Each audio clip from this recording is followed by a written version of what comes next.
Well, good morning, everyone. I'm Jamie Myers with the commission staff here. If I don't know anyone, I think I know most of you, but feel free to introduce yourselves afterwards. I want to take a moment to thank you all for coming. I know a lot of you have traveled pretty far, but what we're proposing here today is to discuss the rulemakings that we've put forward in the informal cases. And this morning, we're dedicating time to talk about the affiliate transactions rule. So it's a hot topic. So before we get started, I wanted to open it up and let Chairman Sylvie give some opening remarks. Thank you. Thanks. I too just wanted to thank you guys for coming. This is conversations you guys are going to have are highly technical conversations, but they're very helpful to us as we look to try and make our rules more efficient.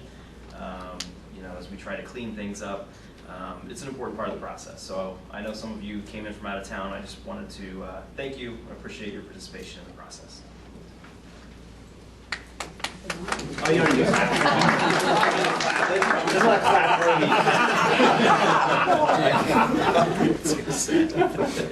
So that actually set it up really well, because our first topic of discussion was to go through that executive order and why we are here. And so our intent here on the staff side was, when we were reviewing all of our rules pursuant to Executive Order 1703, we really looked for areas where we saw redundancies or areas where clarifications could be made.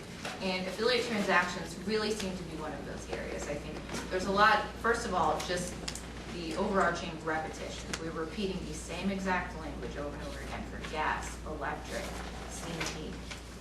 So that was an area right there just to consolidate instead of repeating things over and over. I also think, and there was a lot of comments on this, of CAM filings versus affiliate transactions, report filings, and those types of things. Whether we parse those out and make a separate annual filing for affiliate transaction reports, the CAM filing, does that come before the commission, does it not? We've proposed to put it kind of a triennial filing similar to the IRP process. So a little history there. Trying to think of whatever. Oh, and then also the HVAC and gas marketing. We've proposed to do some cleanup things there as well. Does anyone have any thoughts or comments on that as we get going? I know there was, go ahead, Mike. Yeah, no, and I think everybody here appreciates the efforts to consolidate the rules and, make them a little easier to use and consult. I think that's a good response to the executive order.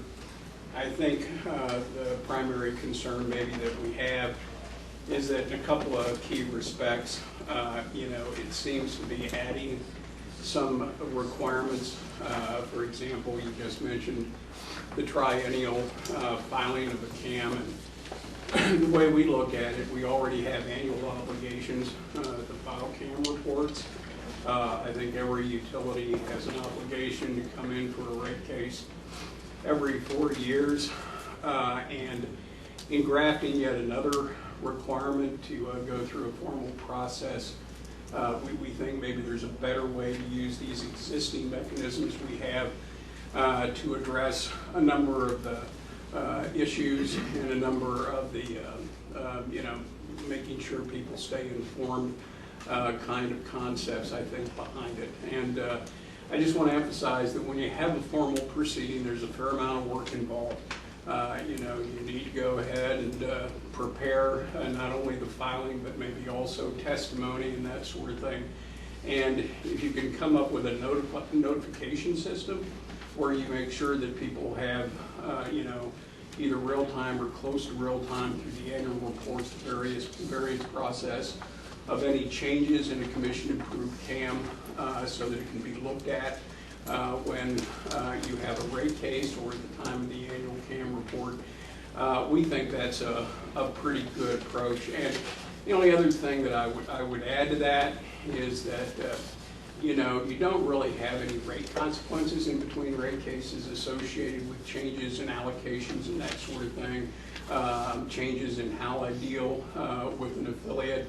I mean, if, for example, a utility's doing something that you might later say was maybe subsidizing or benefiting an affiliate, the financial consequences of that are all kept in-house. And so, reserving some of these things to the rate case and the annual CAM filing because there are no real rate consequences in between rate cases, and that's maybe a more convenient and less cumbersome way of doing it. Just seems to make sense.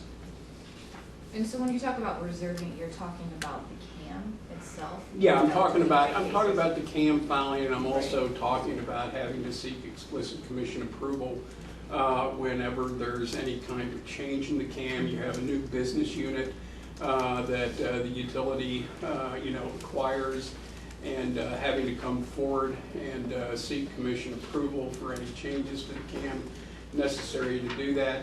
I mean, I think you can keep people informed. I think you give them an opportunity to raise issues if they have issues. But just as a matter of rote, coming in every 3 years or having to go ahead and obtain approval if there's a modest change like that just seems to add more complexity and burden than value to the process. Anyone else have any thoughts on Mike's comments? Steve? Is, from the comments themselves, is the concern more with the way it's written that the companies are coming in for approval, or is the concern that the companies are being, with the draft coming in every 3 years, because the effort that was put into the draft was to attempt to alleviate the companies coming in every year with the CAM.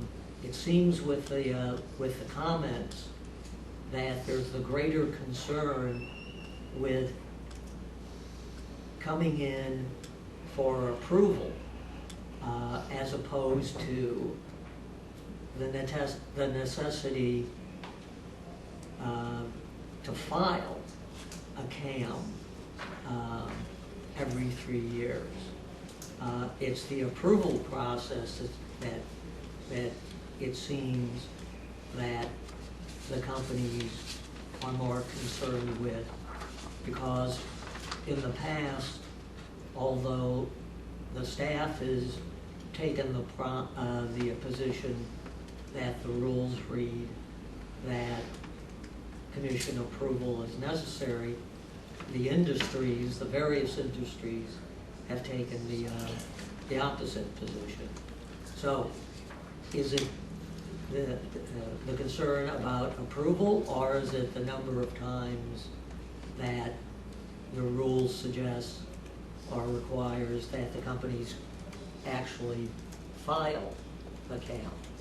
I don't think anybody has a problem with commission approval. We were among the first or the first to get our CAM approved.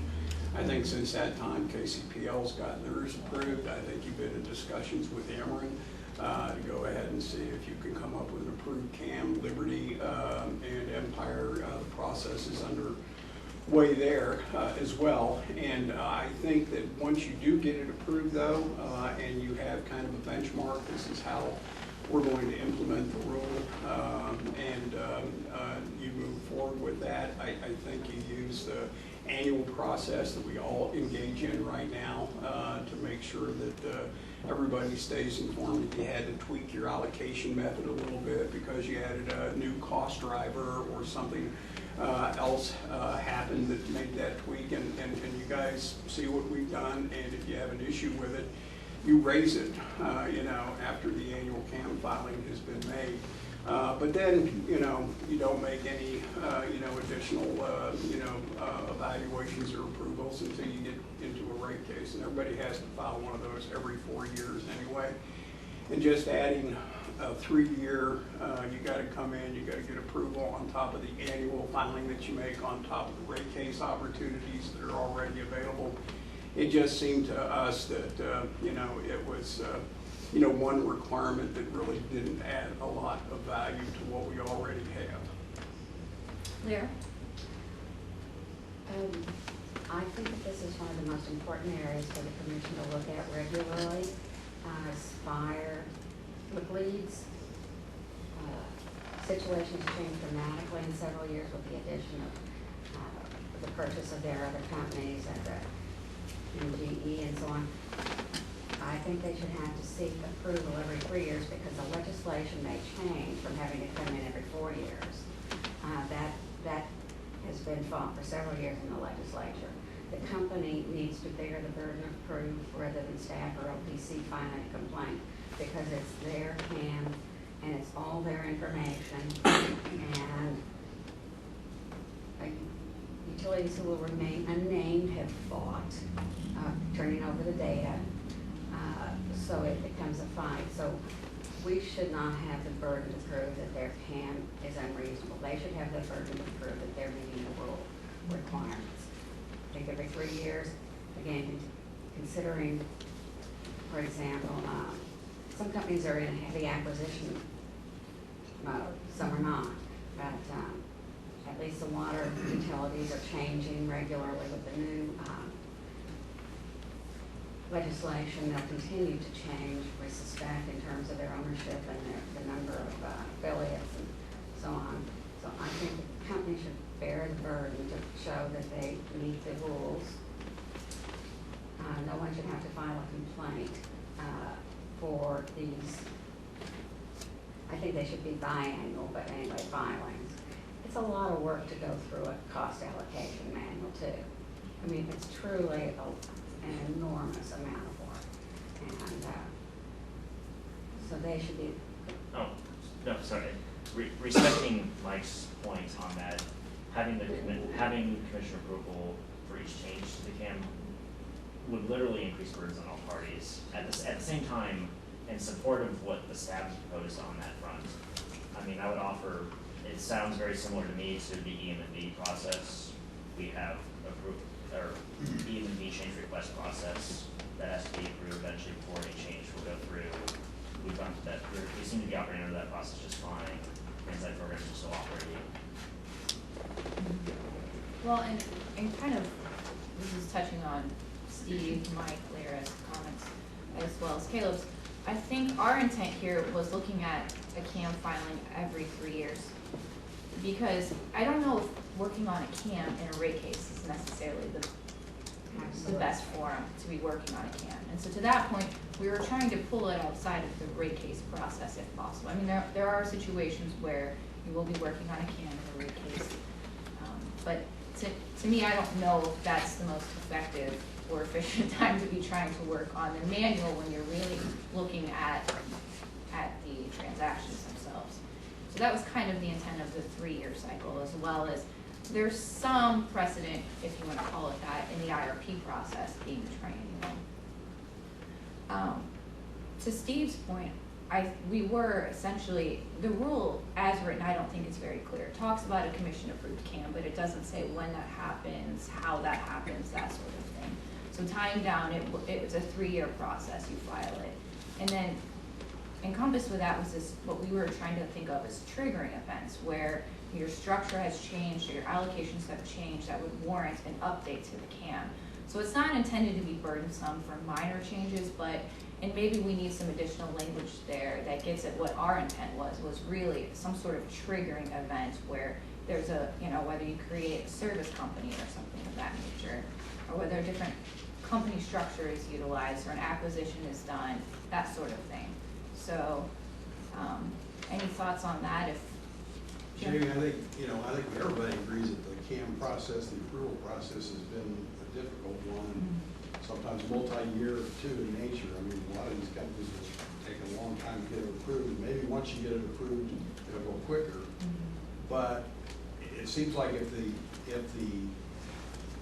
key event is a new structure, a new company that you have related, maybe that would be more appropriate rather than having you come in every 3 years to condition the approval of the acquisition on filing a new CAM within so many days like we've done in some other cases.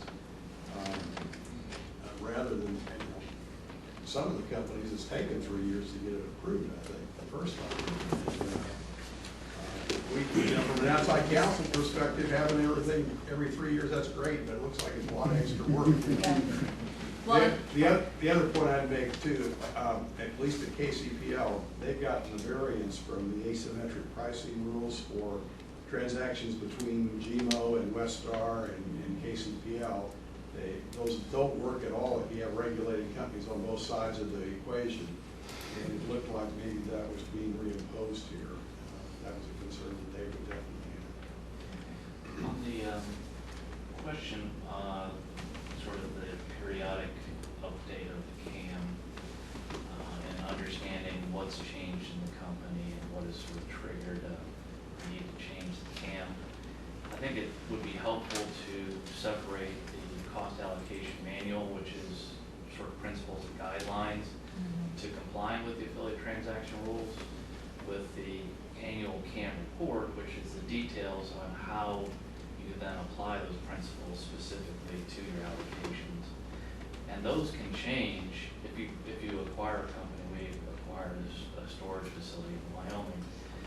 Any service that is provided to them now becomes part of the allocation factors. There's no need to change the principles and guidelines of our cost allocation manual just because we've added or subtracted an entity. That's part of the details that are going to be part of our annual filing. That we have that detailed out and could be discussed on an annual basis, not necessarily needing to change high level what those principles and guidelines are. But there may be a significant event that does change those principles and guidelines, and at that point, then maybe you're talking about something that requires resubmission and approval. But those are, very different from some of the minor changes that I think were discussed as triggering the requirement to come in for reapproval of the cost allocation manual itself. I think Liberty's concerns are similar because as we read the rule, anytime you created an affiliate relationship, you would have to come in and modify the CAM. And using Liberty as an example, if you acquire a small water or sewer company, it's going to have a de minimis effect on your allocations. It seems like a lot of waste of time and effort to have it to come in and get a new CAM approved just because of that transaction. well, and to your point, Russ, are you reading this rule as applying to Liberty Water though? I think it would apply to the gas side. Well, but it could. I mean, you could have a company that had 8,000 customers, and they could still go out and acquire a small water or sewer company, and they would. And as the rule is written, it would apply to all of them. And we're not there yet, but that doesn't mean we couldn't get there. Yeah, no, I agree. I'm just wondering if, as written, if you were reading it to apply to Liberty Water. No, we weren't. But again, they could grow quickly. They are. Jim Jenkins with American Water. One of the things, we're here, of course, to listen. And and I know you brought us in here, whatever the legal rules are. Apply to that. I'm not saying we're not. And yes, we go across 14 states. But one of the things that really does concern us is just the additional work involved with this, trying to work through this, trying to understand, a CAM process. Many of the folks in this room have probably been dealing with this for years. Somebody like, we have our own version of the CAM that is reviewed in each rate case filing. Of course, we work across the states, but I'm not aware of any of our other companies that we're having to get our billing and adjustment manuals, what we call, reviewed on an annual basis, as I'm hearing here. So we are really concerned about the level of work involved and us being new and brought into this. And as we've said in our pleading, respectfully request not to get drawn into this, but I know we have to work within the community. But it's certainly, we're really struggling with how to comply with this, because our we have a service company. Our service company is cost-based, and so that's how we allocate our costs across the country. So just throw that out. Well, does American Water have a CAM? I know some. We do. We call it a billing adjustment. So that was the manual reference to your comments. Oh, yeah, BAM. A BAM. That's right. I feel like it gives a little more. Yeah, BAM. Yeah. And that's used in all 14 jurisdictions? Yes.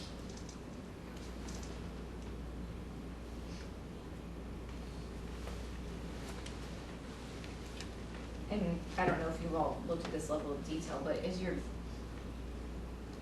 would your BAM suffice what a CAM is? Would there be any reason you couldn't submit the BAM to the commission? We submitted it as part of our rate filings. Right. But Jim, we actually submitted it to staff independent of the rate case, at least for the last couple of years. But I'm wondering, under this process, then, the BAM could be submitted, potentially. Jim, you said you're not aware of other jurisdictions that have annual filings? Right. Do you know what those other filing deadlines are in other jurisdictions? What we do, listen, I don't have the license for all the details of 14 states. I understand. But just to be fair, I'm not aware that we make any of these kind of filings. These are addressed in our rate cases that we address this across the country in our rate cases within our cost allocations through the rate case process. I think that's where a distinction between a report and a manual probably is important as well, where probably some states, especially in the annual states, have a review of the reports and the allocations on an annual basis, not a manual. In fact, some of them don't necessarily require a manual, but want to understand how you came up with the allocation factors, which we. And that's what we attempted to do here, and maybe that's not clear enough, but we have attempted to make there would be an annual affiliate transactions report filing, which is that it's just a report of all your affiliate transactions, and then separate from the 3-year CAM filing. So I think current practice is a lot of utilities are filing both together as one simultaneous document. And so this would parse those out, but put them on 2 different trajectories. One would be an annual filing, when the CAM would be a triennial. But one of the differences with the current process, you really don't have to get we often file a CAM with the list of affiliate transactions, Right. but you don't have to get that approved each time. Yeah. I think part of the annual filing requirement is to include your manual with that, so that's maybe why that's filed with it, but again, it's not approved. Yeah, and as we said, in those annual filings, you could identify any allocation change that's been made or adjustment to allocation changes. I mean, under our current CAM, if we have to tweak those because cost drivers have changed or other things have happened, we have to document that we've done and we have to explain why we've done. But every time you do it, you don't have to come in and get commission approval. And then, if somebody has an issue with that, recognizing there are really no rate consequences in between rate cases, the annual CAM filing would give people an opportunity to say, hey, I don't like what you did there, raise the issue, and then, you could go ahead and, bring it to the commission for their determination. Another thing, and it's been talked a little bit about, I think Jim mentioned it with KCPL, and it's this concept of to what extent should the asymmetrical pricing rules apply to transactions that really just involve utilities? And Mark Olenschlager will be able to verify that the commission has for many years done jurisdictional allocations. I still remember working with Bill Cochran on those many years ago. Real pleasure. It does seem to me that the rule as currently written was designed to prevent shenanigans with unregulated entities, since they were kind of off the books, and the consequences of that sort of went to the bottom line. But jurisdictional allocations of shared service costs between one regulated entity and another regulated entity in another jurisdiction seems to be a different kettle of fish. And I appreciate the fact that both staff and OPC have kind of recognized that. The variance that Jim talked about for KCPL, we have a similar variance. And if the rule could maybe address that when it comes to these allocations between regulated entities, they're somewhat different in nature than transactions involving unregulated entities. I think that would be helpful. I don't think the current rule language clearly separates regulated and regulated affiliated transactions from non-regulated and regulated. not clearly there, which is, I assume, why variance requests have been made in the past. Is it your, I guess, belief that perhaps something should be included in the rule which as a general category exempts those kinds of transactions? Hey, you know, I think that would be helpful, and I agree with you. When you get to the text of the rule, it's not all that clear. If you read the preamble to the rule, I mean, it makes it pretty clear that the purpose of the rule was to prevent, subsidies or favoritism towards unregulated operations. I think that if everybody recognizes you have a shared service company or model where you're trying to go ahead and save money by spreading administrative costs and providing services across a number of multiple units, and most of those units, involve just other utilities, they've done for years for utilities that work in such jurisdictions. Having something that kind of codifies the concept, as long as, X conditions are met, that's not the kind of thing that we should be applying the asymmetrical pricing rules to, I think would be really helpful. Mike, is that something that you guys have proposed in this docket, specific language that might help flesh that out a little bit more? Is that something you would be willing to? Sure, absolutely. I mean, we talked generically about maybe codifying those kind of principles, but we'd be happy to provide some language. And of course, we have our own discussion on the CAM, as you know, and that'll probably be something we address there as well.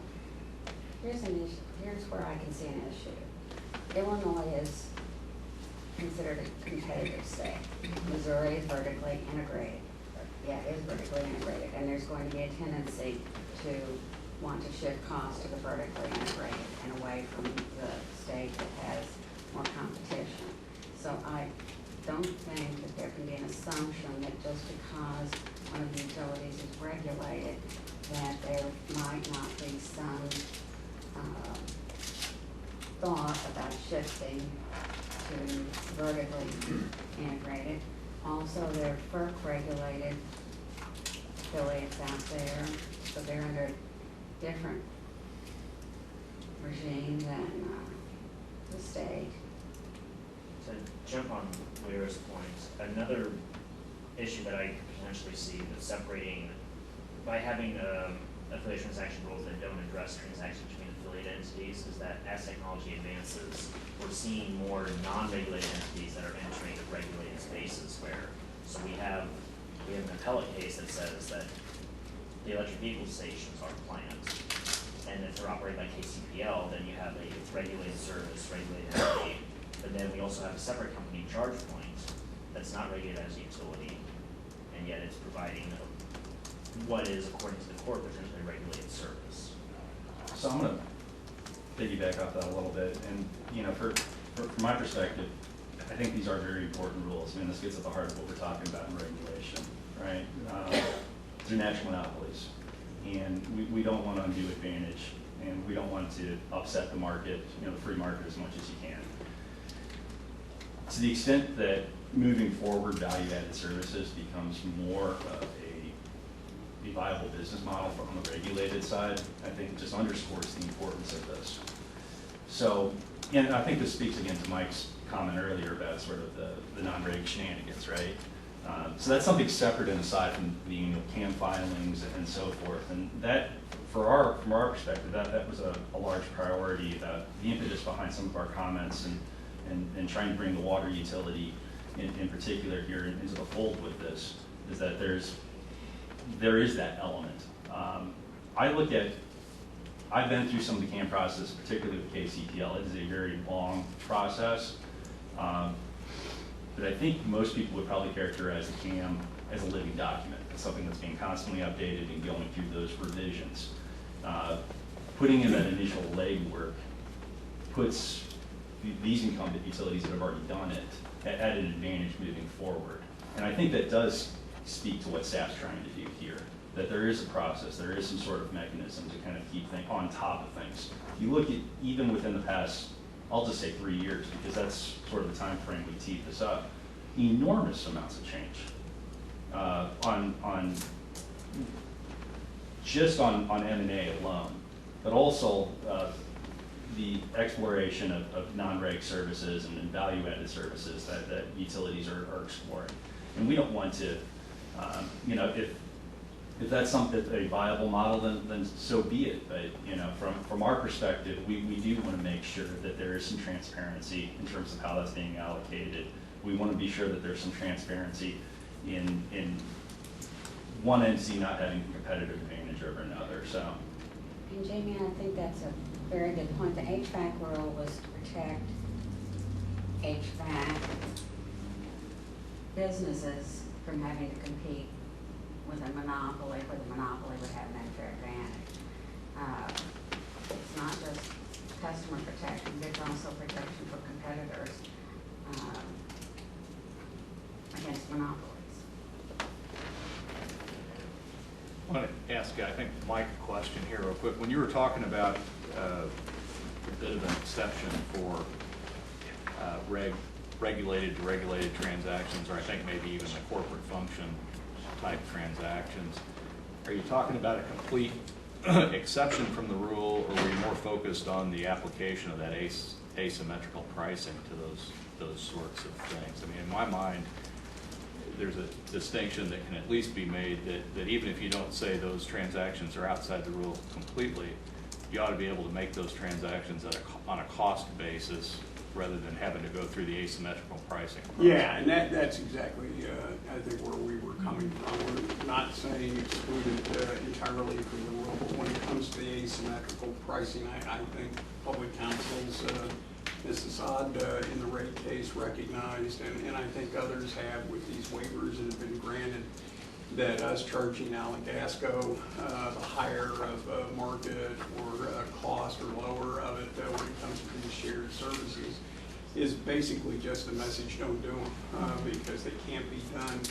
economically under those circumstances. And I think everybody's pretty well recognized that. And I think to Dean's point, the main thrust of this was when it comes to the asymmetrical pricing rules, let's just codify that when it comes to plain old vanilla, long time, jurisdictional allocations between regulated utilities, that those shouldn't apply. And I'm assuming that in granting variances in other places, folks have already thought about, okay, if we're going to do this, are there any safeguards that need to be applied to be able to do that? And certainly we'd be open to talking about that as well. And I'll just, repeat myself on this. We're obviously not necessarily just opposed outright against something like that, but we want to see the devil's in the details. Sure, absolutely. And, Well, and that's kind of something I was going to mention at the end, but because this is a working case, after this, I think we're having really good conversations. If this spurs additional comments to be filed, please file them. There's not, a drop dead, you cannot file your comments, because we will look at those, we will consider them. And I think it's helpful to have these conversations and then think about them and file comments. Because I think these are some good ideas, particularly because to the point of, some camps have taken quite a few years or some that are still pending.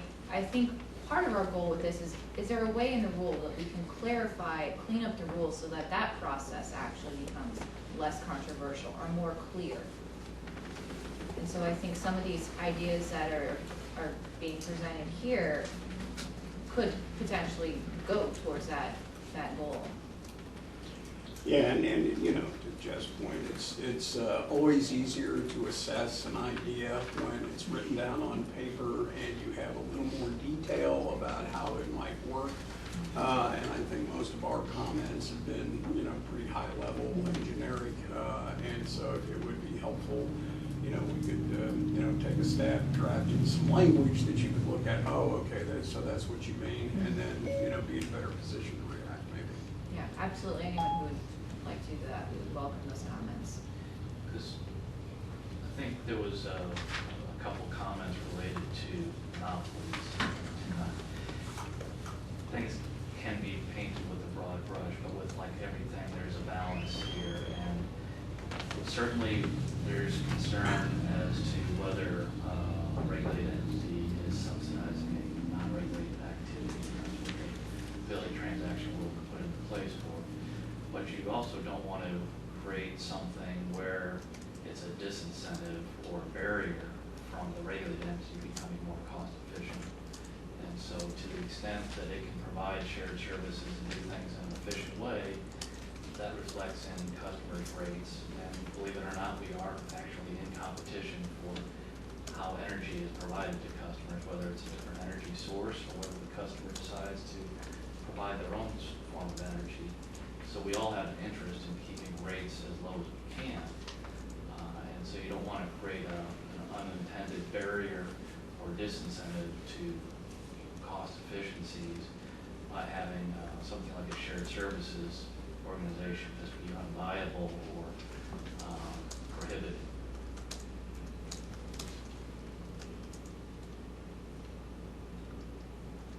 I would agree with that, Eric. I mean, I think it swings both ways. Yeah.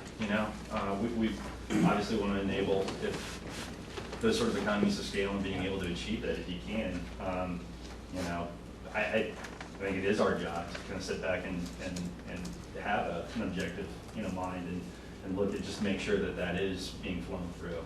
And I'm not pointing anybody out, but just having that transparency and making sure the shared services are achieving that and one entity isn't being favored, more so than the others is our only concern. Yeah.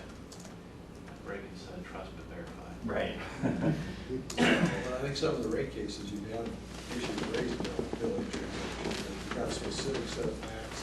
You can look at it there and you can make disallowances if it's appropriate or whatever, rather than do it in more generic, high level every 3 years. Yeah, I mean, we'll probably still have, even if you did this, you'd probably still have the rate case issues.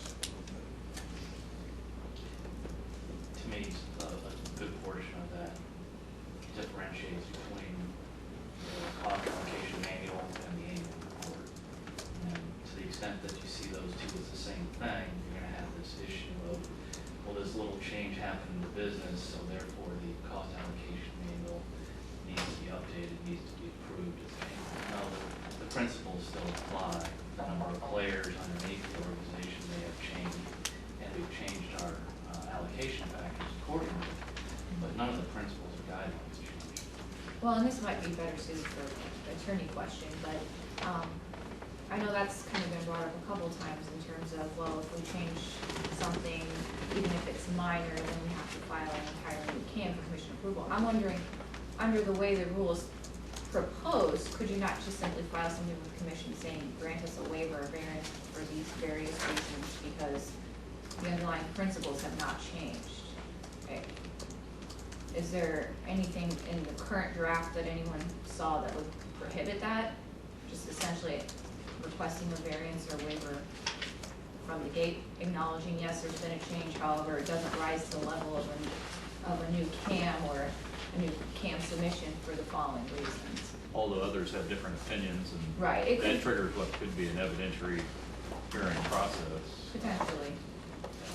Waiver from what if you weren't in violation of principles and guidelines of the CAM? Are you really getting a waiver from something? Well, another, just on a legal note, is that I think it currently contemplates that if you acquire another business unit, at least the regulated utility does, of some kind, and that necessitates a change in the CAM, you need to come to the commission for approval. And, that just kind of raises the issue. Usually if you keep businesses substantially separate, that's not within the commission's jurisdiction, and you're free to go out and, purchase that business, that's on an unregulated basis, not another utility. I think what it does is just raise the issue now that we have to go through a separate approval process that, it's focused on getting approval for a CAM, but can you not do these transactions anymore pending getting some kind of change to your CAM? And I think the commission's, kept pretty hands-off, on those kind of business acquisitions. I mean, we purchased an underground, we meaning the old Liquid Group notification company years ago, and then eventually sold it. That's just, one example. And now, you know, you would have to go ahead and before you presumably did that, say, is this, you know, cam change that's designed to accomplish this okay? And I don't think, you know, the commission necessarily wants to interject itself, you know, in approving things that it's never had to approve before, because now the cam is kind of wagging, the tail that's wagging the dog. Mike's comment kind of raises a question. In the acquisition cases that I have been involved in the stipulated settlements that we've been able to reach in those cases, there's always a term that requires the parties within some specified period of time to review and recommend any changes to the CAM that are necessary as a result of the acquisition. Is that something that you would propose to continue under this new rule, or would that be subsumed in the 3-year review of the CAM that you're talking about? Well, that would kind of be in the triggering event, because under the way the rules proposed here, it would be within 60 days you would come and say, we've had this change, and resubmit the CAM for commission approval. So it would kind of make that process that's been going on traditionally no longer needed in the stipulated agreement, in the merger cases. I mean, you could do that as part of a merger case as well, as also submit the CAM and any changes. But Well, usually, again, it's after the merger's approved that they want to look at the CAM. And I'm just wondering if that's the process, would that review be deferred until the next triennial CAM submission? I don't know. The way I read the proposal is that scenario would fall under the triggering event where you have to resubmit the CAM. So you wouldn't wait until the 3 years or whenever your 3 years was up. But there might be others who disagree with me on that. You know, another concern about having an independent triennial report, and we talked about the rate case being available to flesh some things out. But like we had an issue in the rate case about how you should allocate IT costs, okay? And that was about a $30 million issue. And the fact that we had hard figures, we knew what the consequences of a particular approach would be, I think helped inform the decision. And if you say have one of these triennial things that are happening, in between rate cases, and somebody proposes, that there should be a change of methodology, it's going to be more difficult to bring to it sort of the robust real-world information that you need to assess what impact that change might have. On the other hand, in a rate case, when you raise those issues, just like we did in the Spire recent cases, you know what you're dealing with, you know what the real-world impacts are, and I think, that's an important thing to have. And I agree with you completely. When you have a rate case, there's a lot of stuff going on, and devoting a lot of time to CAM review can be a difficult thing, but it does provide the opportunity when you have these kind of issues with these kind of cost consequences to take everything into consideration, and then like we did with our case, say, we need to go ahead and change or look at changes to the CAM in light of the things that have been raised in the rate case, and that's what we're doing now. We're not saying you never change a CAM in between rate cases, but if there are reasons to in the rate case to do it, you do it, but if not, then you don't need to. I guess OBC doesn't disagree that the rate case proceeding is probably going to provide more immediate access information that would be helpful in deciding the appropriateness of an affiliate transaction or analyzing them. But the reality is, with the passage of 564, we may not see you guys come in as often as we'd like. So if rates are set and then there's no more rate cases, then if we tie the CAM proceedings to the rate case, we're effectively cementing the CAM. Well, I mean, part of the problem is that there's all sorts of different colors, right? I mean, whether we're talking about, Spire or a much smaller, say Ameren Gas, who hasn't been in for a rate case for quite some time. 3 years. Right. I don't necessarily find the 3 years prohibitive, and I don't know. maybe I need to think about this a little bit more, but, because I know that our comments, and fortunately, Bob Schallenberg, who was the primary author for our office on this, is out sick today. But he did have some strong thoughts on the filing of this, and we'll be sure to follow up with that. Does staff think that it can really turn around an approval process for everybody's CAM every 3 years? I mean, my experience would be it's taken longer than 3 years to get the first one, so I wonder if we're not gonna end up in such, it seems like a big burden for staff to get hit with all of them every 3 years, and it, again, partially adjusting, but partially not, makes me wonder if we won't be filing the next one before we got the prior 3-year one approved. Well, and that brings me back to an earlier comment where our intent with this proposal was also to clean things up and clarify so that that process is more clear. What should be in the CAM, when a CAM needs to be filed, those sorts of things. Those are more clear, and I think the clearer it is, the less contentious it is. And so, to that point, am I saying it won't be an additional workload for staff? I'm not saying that at all, but I am saying what we're trying to do here is make it clear enough that we think that that's workable. I wonder if there's a way that you could clarify that process too. I mean, there's nothing that's out there that really tells you what you're supposed to do when you're going through the approval process. And I think some companies have been, I think McLean was first, and then we looked at theirs as well. Theirs is good, but we'd like to make it better. And each time you get a little more granular or whatever.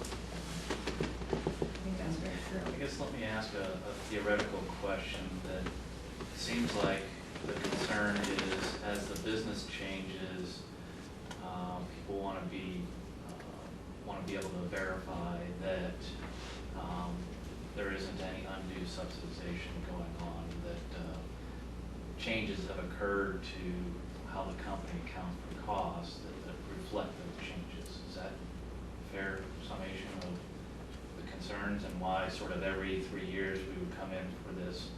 Or if there's an acquisition or changes to that then would sort of want to have some review of this, how the cost allocations are done in light of the changes in the business. Is that? I think that's a somewhat fair summation. And if that happened on an annual basis, is that providing enough information as to how business is now reflecting those changes and how it does allocations? Is that? And I think we can go back to Mike referencing the Spire rate case where it was determined that, a lot has changed, and even if it's not mergers and acquisitions, enough had changed that warranted a working group to look at the CAM and the necessity for it to be updated. And so I think also taking that into consideration, as circumstances change and nothing's static, so we could go 4 or 5 years, but it's likely that there have been changes. I don't recall exactly when the Spire CAM was approved. 2012 was coming to mind. 2013. But apparently circumstances have changed enough that warrant looking at that again. And so that's kind of lining that up to a 3-year process where you come in, and it might well be in that 3-year filing. A utility would come in and say, not much has changed, and show that, and then it could be a very simple, okay, nothing has changed, nothing warrants a change. Commission, we suggest you approve this CAM, or it could be the opposite.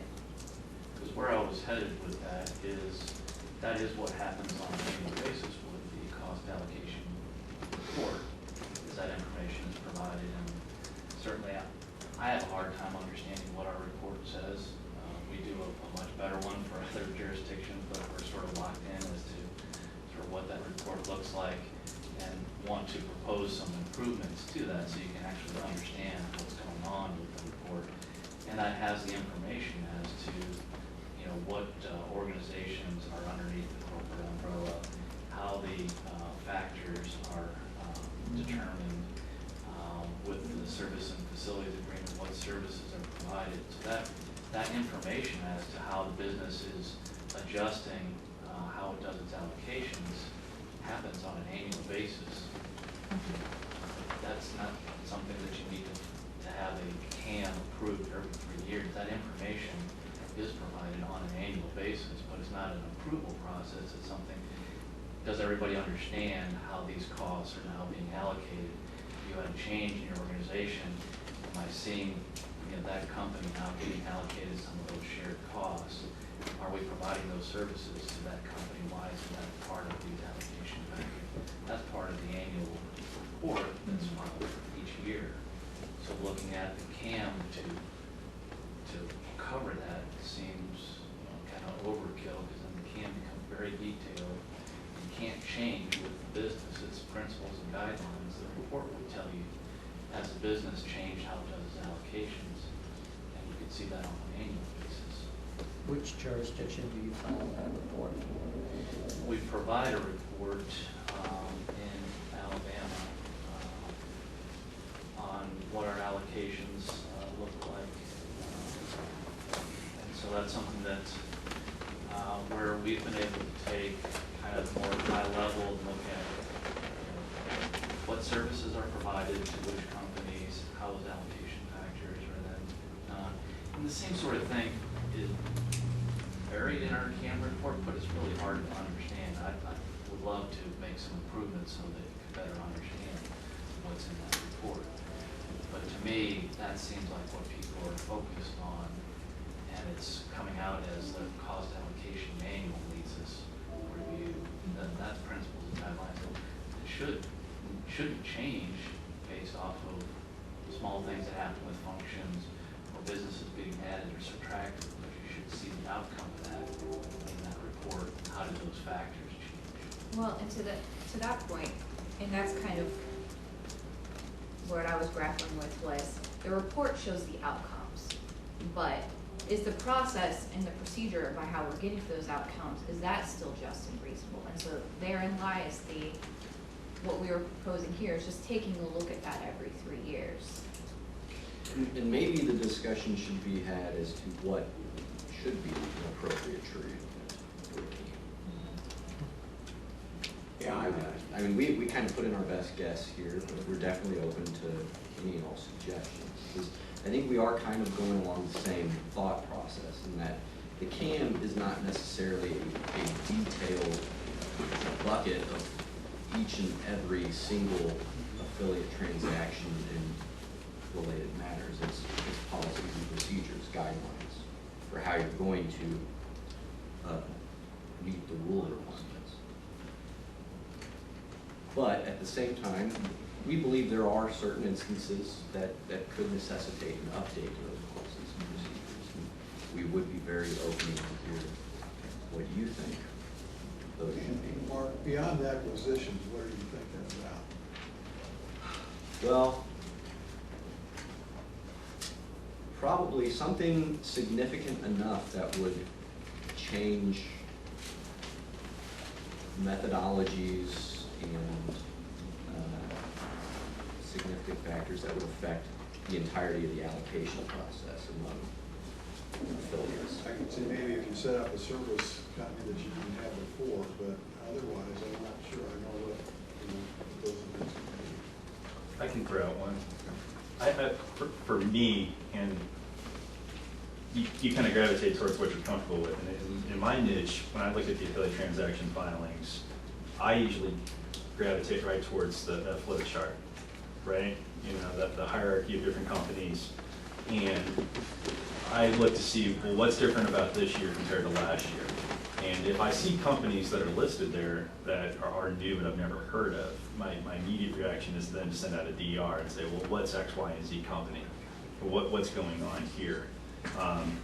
And I'm not sure this is necessarily something to be codified, but I'm just throwing it out there. I mean, to the extent that the utilities are more transparent and just talking to both public counsel and staff about those companies, or in this case, it's a specific non-reg situation, but I think that just makes it easier. So when you set up new subsidiaries, that would be another triggering event besides just acquisitions. Because I agree with you, I don't want to make this overly, burdensome or red tape. I mean, there's situations where I can see, well, really, do we need to go ahead and get commission approval? Do you need to file testimony and set up a whole procedural schedule in something that's storage, right? probably not.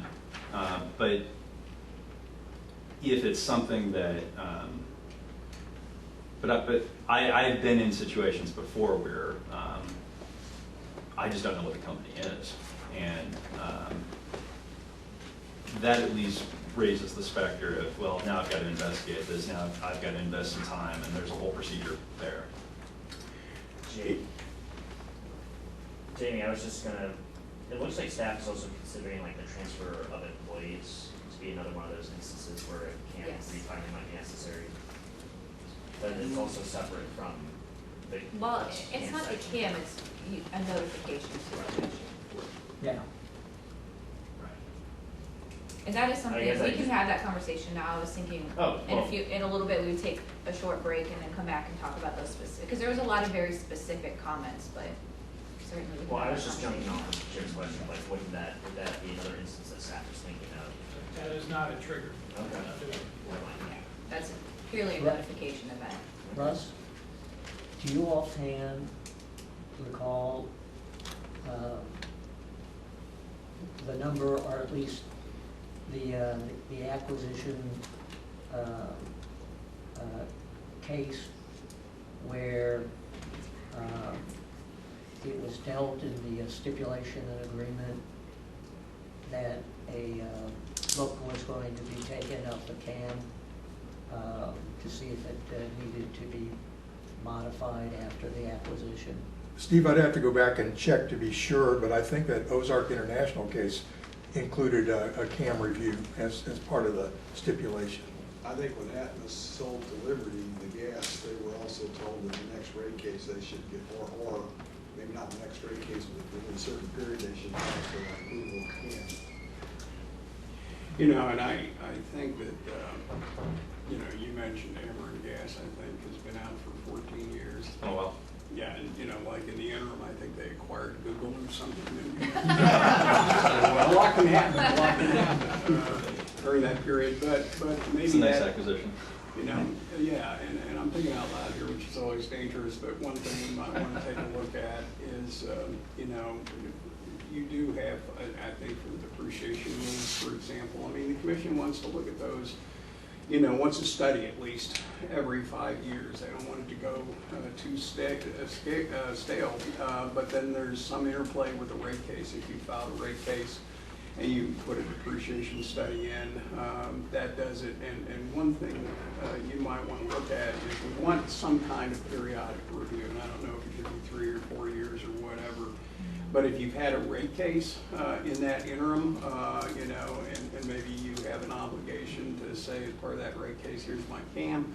And, you know, I think our proposal would be, you know, we would identify changes that have been made since that time. And then that would give parties an opportunity to say, you know, I have these concerns about your CAM. And you might not be able to deal with all of them in the rate case, and you might have to have a separate procedure just like we are right now after it's over, but to be able to use an existing vehicle like that to, you know, excuse yourself from having to do another separate one, if you've done it within a certain period of time, I think is another thing to look at. That way you kind of get a twofer, but you get some sort of assurance that there's going to be some kind of periodic review for utilities that are fortunate enough to, you know, kind of stay up for 14 years or whatever.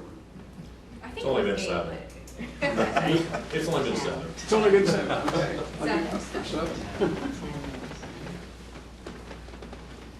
No, that's a good point, and that was something that crossed my mind, is using that structure we use for submission of depreciation studies and kind of that.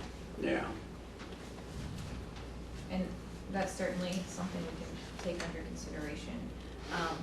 I think coupled with that, what are thoughts on if we would adopt something that we use similar to the depreciation study submission language of, I can't remember, it's 5 years, and then you submit a depreciation study. It's Or 5. you haven't had a rate case in 3 years, or something along those lines. Still having a triggering event, because there's the potential that your CAM could be 5 years. I think most will be on a 4-year rate case cycle regardless of legislation, but, you know, maybe that's not the case, and so I'm wondering about triggering events and you know, is there still room then to include something like that? Yes. I mean, just go back 4 years. I mean, I think the evidence will show that overwhelmingly there's, you know, if we even just said, okay, the triggering event's an acquisition of X value, the vast majority of our utilities would have hit those trigger events. And, you know, maybe, you know, and I've heard comments in here that, well, that's usually been part of, you know, an agreement with that merger or acquisition, but having something codified, having something in place there, I think, provides some guidance moving forward. So, yeah. Right. I mean, depreciation, I think, is a little. I think reasonable minds can differ on that, but it's we know something's going to go down, but the speed in which your overall corporate makeup is changing, I think, is on a much faster basis at this point. Or at least that's what recent history has shown.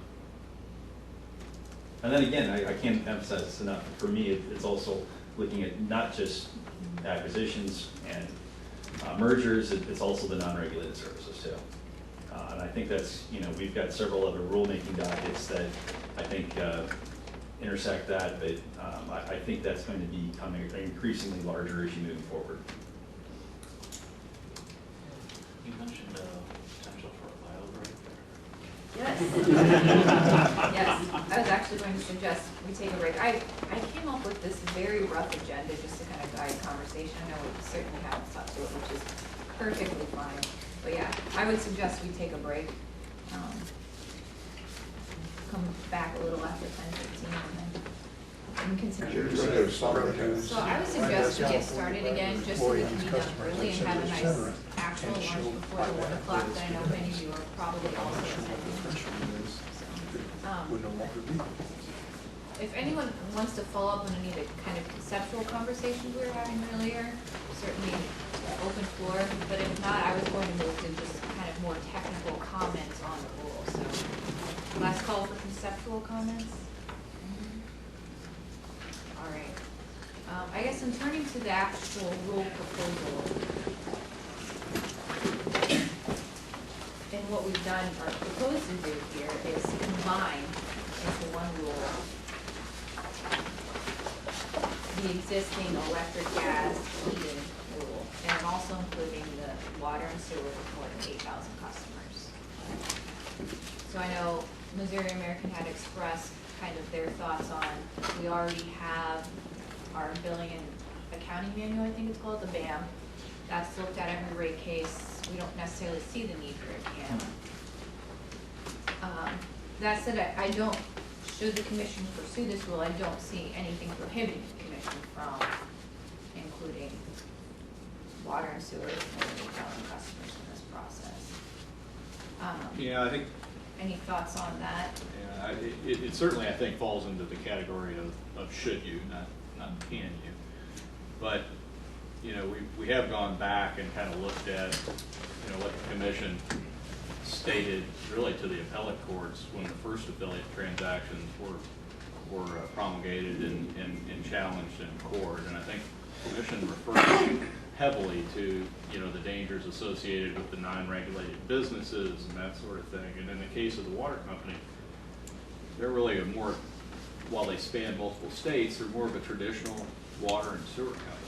That Missouri American has no non-reg businesses, you know, the interactions they have in terms of services and dollars flowing are not with non-regulated entities. So it certainly is a part of the argument that the water company has made and will continue to make in terms of why it should not be included in this rule. Doesn't American Water offer non-regulated utility service in Missouri though? I don't know what are you referring to? When I Google American Water insurance, the first thing that pops up is insurance services that American Water is offering within the state of Missouri. Missouri American doesn't offer any of it. American Water.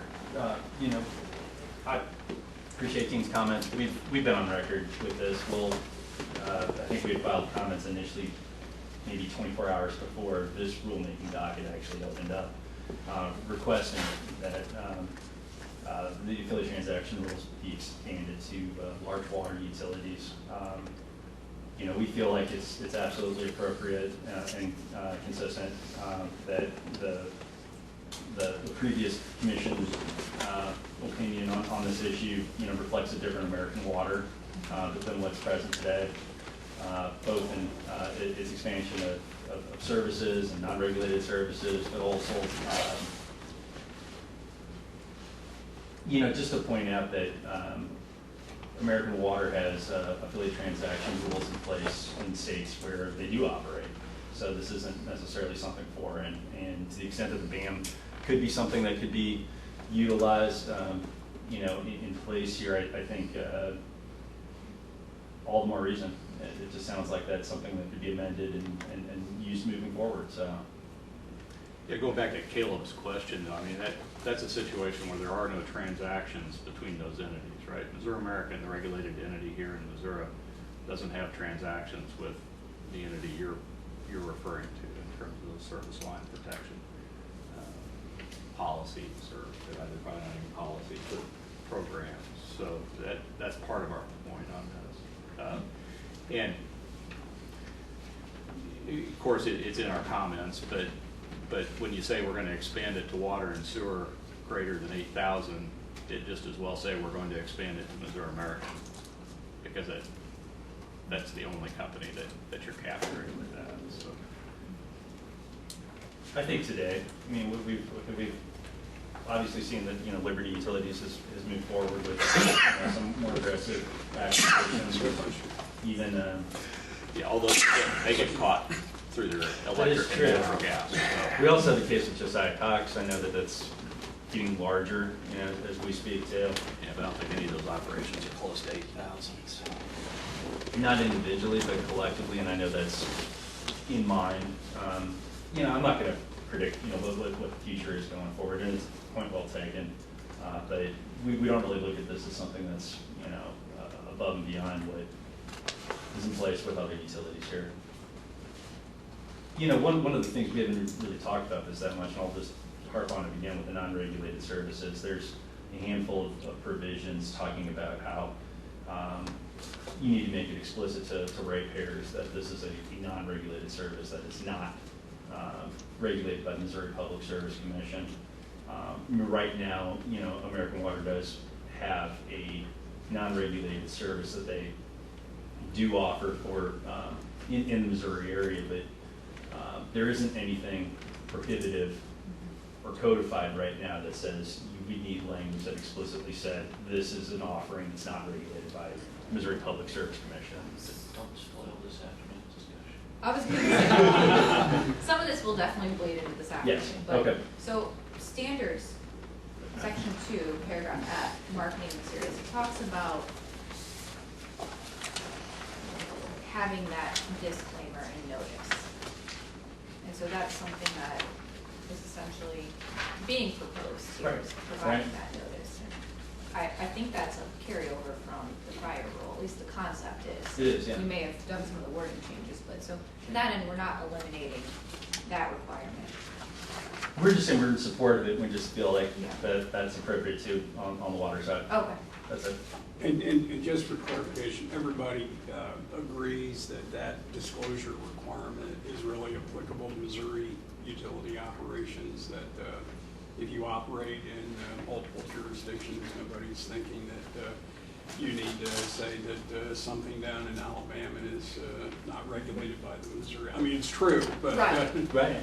Well, the comments, the people who opined to that were right that if you literally read the rule, then it would look like the rule is trying to capture Cameron, Illinois, and advertising Illinois. No, like, unless I'm wrong, I don't think anyone was contemplating that. Right, unless you're doing business in Alabama, Aspire, Missouri, something or other group that, you know, it's not, then I think that this could arguably apply, but, and maybe that should be clarified too, because we'd say exact or similar name. So, again, anything that would give the indication that somehow it's a Missouri activity is what we're trying to capture, but. Jamie, I think to Mike's point, I think at least the existing rule language literally applied is broader than it's really intended, and I don't recall in this staff draft you have now, but I do think that's something that needs to be clarified. Yes. Weeks? Yes.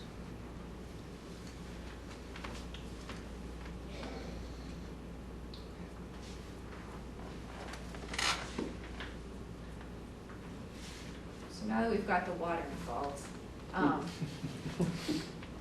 Temporarily. temporarily, proposed. So the definitions, some of this I think will also bleed over to this afternoon's conversation and how we define certain things, particularly information. Did anyone have any serious concerns with the way the definitions were set up structurally? I know we received some comments on the rule that we're talking about this afternoon, the rule proposal that, so we've actually have some substantive requirements in the definitions. I didn't see comments here on that, but I could see where it could be read that there are substantive requirements in some of these definitions, though I think subsequently we will find all of those requirements in the body of the rule, not just in the definitions. But to that end, if anyone had any of those concerns on just the structure of the definitions. I think Jamie just, where it talks about non-regulated operations means assets, goods, information, not subject to the jurisdiction of the commission. And this just gets back, we don't have to talk about it again, but the distinction between, an unregulated operation and another utility operation in a different state. And once again, it's just the issue of, do you apply the asymmetrical pricing rules and that kind of stuff when it comes to these plain vanilla jurisdictional allocations.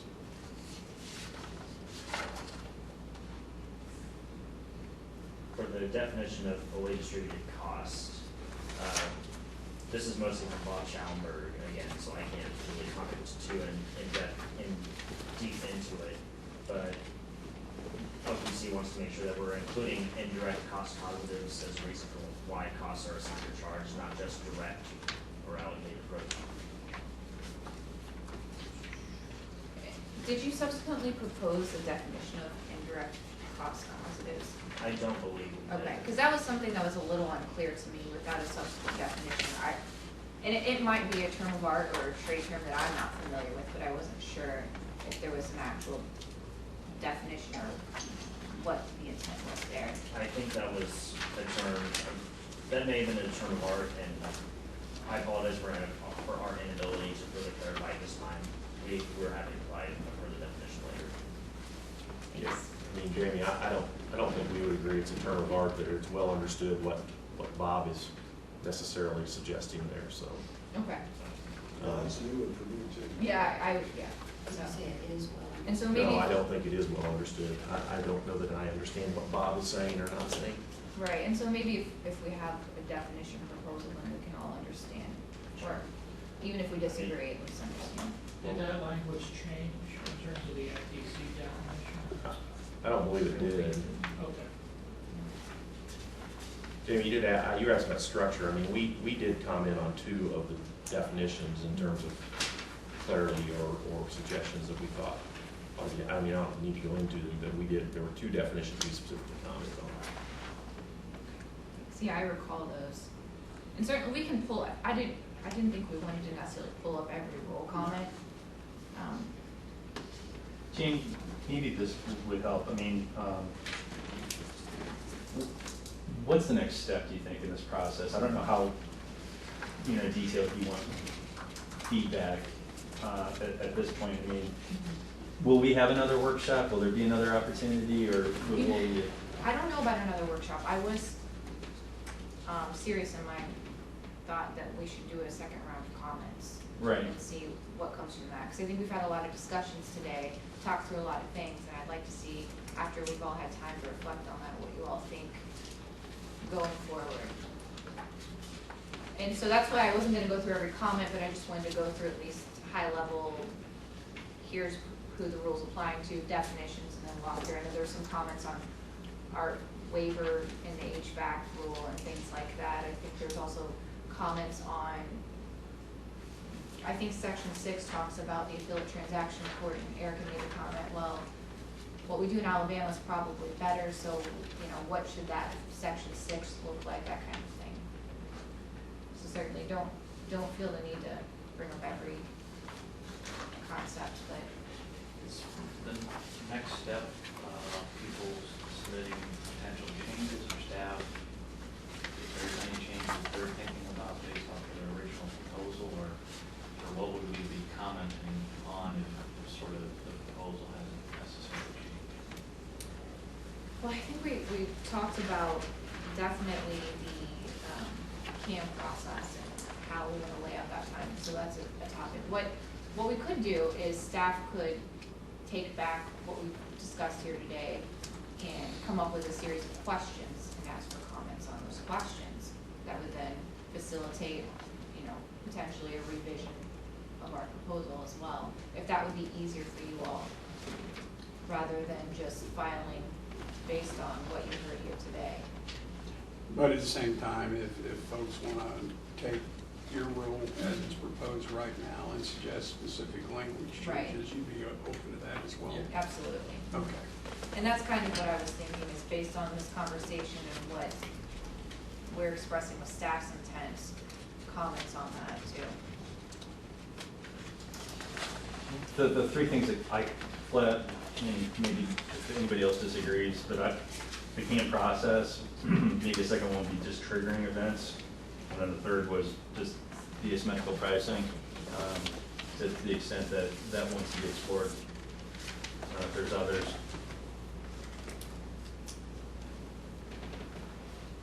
Yeah, maybe just some language on the disclosure stuff and it only be. Right, sure. You know, that I don't.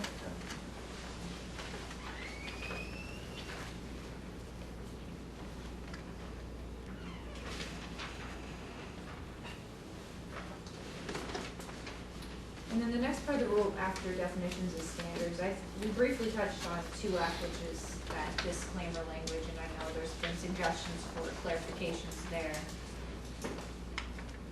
that have already been filed. If there are additional suggestions, please file those. 3 is where we lumped in the non-discrimination standards respecting gas marketing. I don't know if there was any concerns about including that in the rule. To me, it seems pretty clear. And in my mind, it seems better to have one rule versus multiple rules, but I don't know if there's any sentiment there.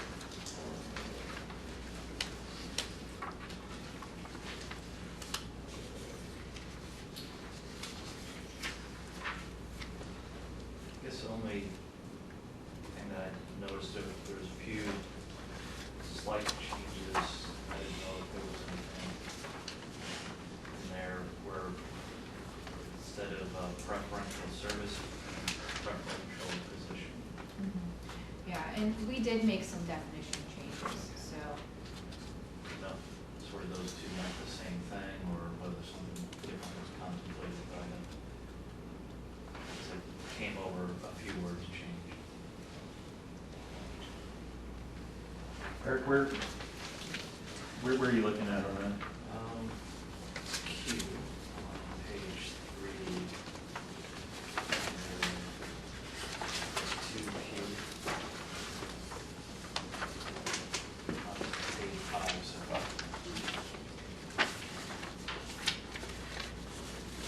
So preferential, I think it was previously service means. Yeah, I think we thought that was just better wording, and nothing conceptual was involved.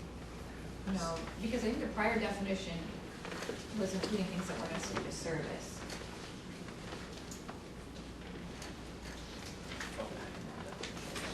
So it was a definition change that we then, anywhere prior had been preferential service, in the rule we then made preferential position. Part of the changes are just related to what we thought were clarification, and not for purposes of any substantive matter. Just hopefully maybe better English.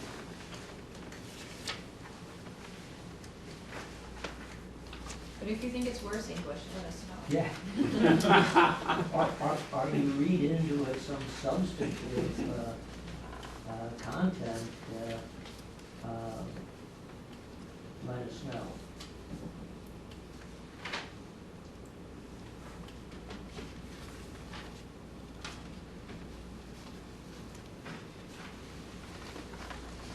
In section 4 is the evidentiary standards for affiliate transactions. I think we've touched on a lot of what's in here. I think the comments provided by Missouri American proposed the addition of some phrases there at the, I guess, A, B, and C to at least do part of what Mike was talking about earlier, which is sort of at least in our version, separate out the corporate support services.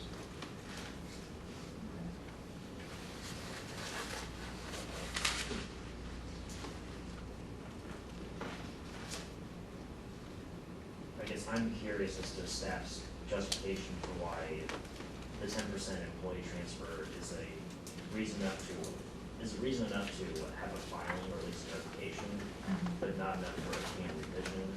Our office, we thought on what the purpose would be for that. We could see the affiliate transaction rule still protect the customer without that, so we took it out, especially since we considered, well, if a utility transfers 9.9% of their employees, then technically they avoid that requirement, so it's easy to gain. But honestly, we just took it out for that in our draft, but we're curious what the reasoning was. Or what I think it was really just a notification of structure change. did the 10% number come from the earlier 10% presumption of ownership number?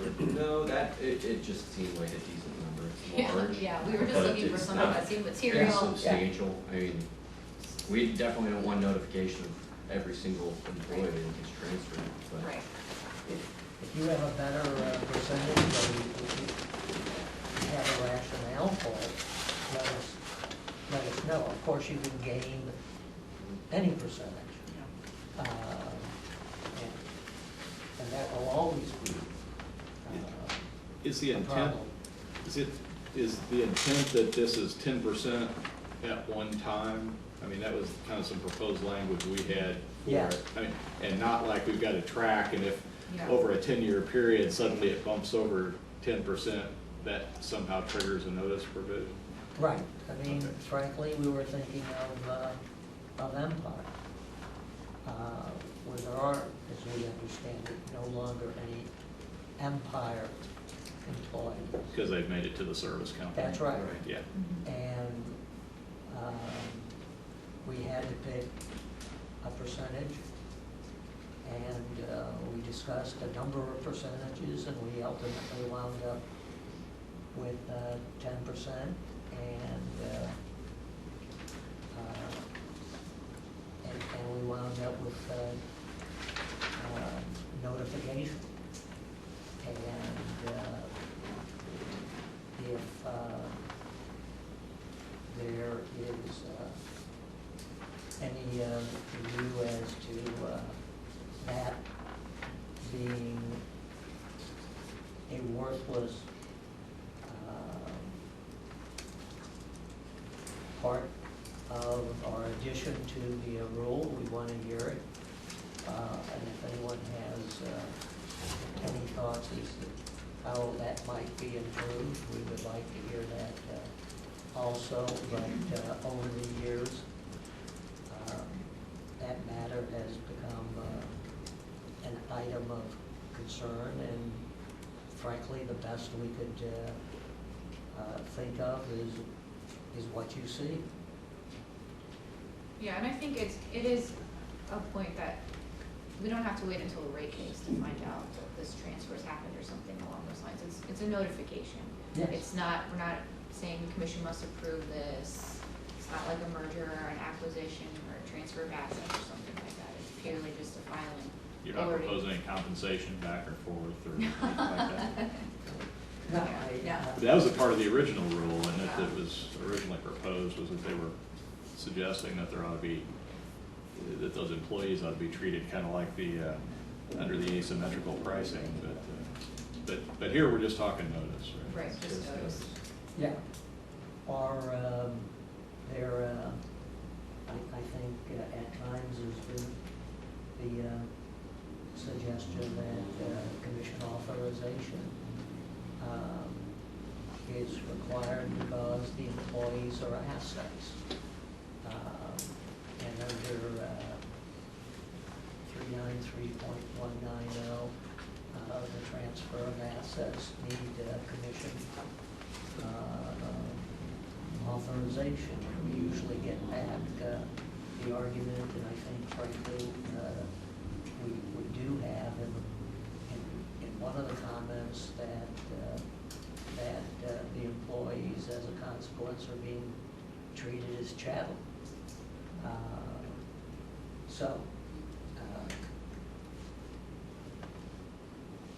Which is not our intent.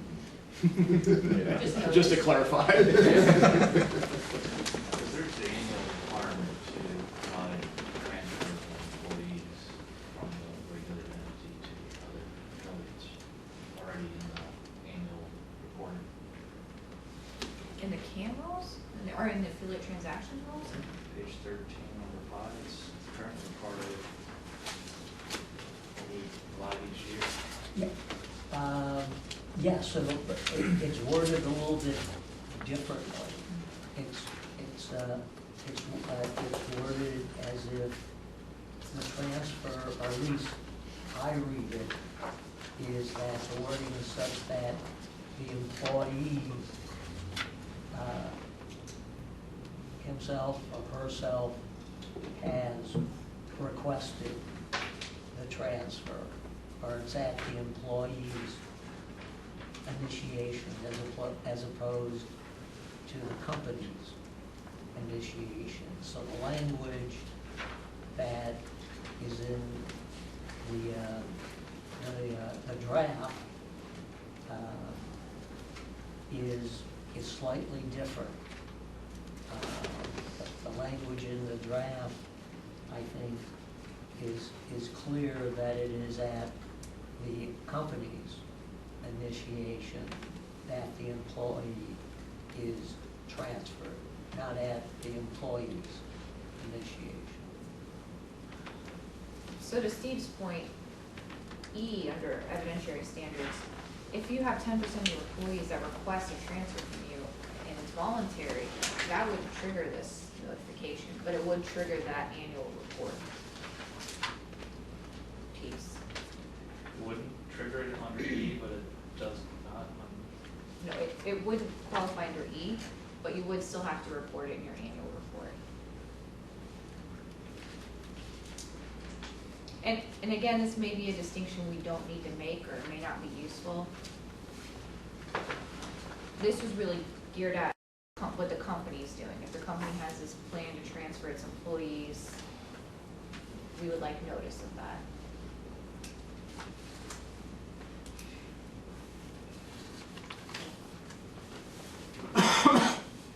Prior to that, public council had some substantive comments. We included a section C, a new section C. It said the covered utility shall not participate in any affiliate transactions or provide any non-regulated services which are not in compliance with this rule, except as otherwise provided in section 12 of this rule, which is a variance. Say that again, Jeff. Well, the covered utility shall not participate in any affiliated transactions or provide any non-regulated services which are not in compliance with this rule, except as otherwise provided in section 12 of this rule. And section 12 is the variance. We suggest that as an addition to 4C based on the current draft. Are you guys suggesting that you have this except as, I'm just trying to follow along. Except as otherwise provided in section 12. Yeah, but this is minor, and I don't like a substitute, have a substitute objection, but if you comply with subsection 12, then you are in compliance with the rule. You don't really need to accept it out. If you comply with subsection 12, you have complied with the rule. I think I would agree with that. I think the concern that we had was that an entity might not apply for that variance. Then they didn't apply with the rule. Right. I'm suggesting your language to me adds confusion from a drafting perspective. Well, you know, the only concern that, you know, in addition maybe to that one, is it gets back to the earlier comment about if you do have an unregulated business and you keep it substantially separate, the law provides that the commission does not have jurisdiction over that business. And, you know, as I've said, you know, a lot of utilities over the years have, you know, dabbled in this kind of business or that kind of business. And what I wouldn't want to see is that statutory provision somehow overtaken, you know, and circumvented by some kind of requirement that says, well, you know, the law may let you do it, but our affiliate transaction rule doesn't. So I don't think that's your intent, but, you know, it's something that I think we need to think about a little bit to make sure we're being consistent with that statutory requirement. You know which one I'm talking about, you know, and, you know, what constitutes, you know, sufficient separateness, I guess, is in the eye of the beholder, but I think we need to be careful that we're not, you know, kind of wiping that provision out. Also, the language added on an interim basis in there, I didn't know what that was intended to be, whether that was just describing in between rate cases or whether that was describing a reach back to, and the rate case would be reaching back to a certain number of years. Can you, are you Just- referencing 12 or? I have it just under 11 variances on Okay. page 14. So it's 11, number 2 at the bottom of the page. Talks about it on an interim basis. That's new language. Maybe my page numbers are different, but I'll just clarify, in our proposal, our reaction to your rule, our variance section became section 12 because we put, that's, Yeah, so, like I said, we only had that's 11. that's why, that's where that confusion's coming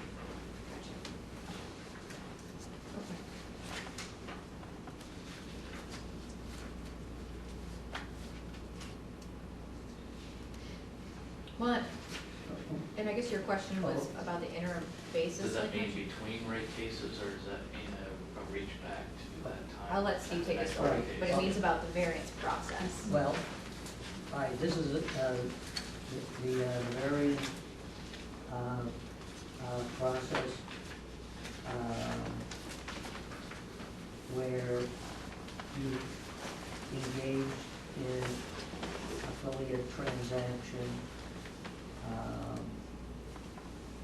and you've notified the commission within 10 days, and within 30 days,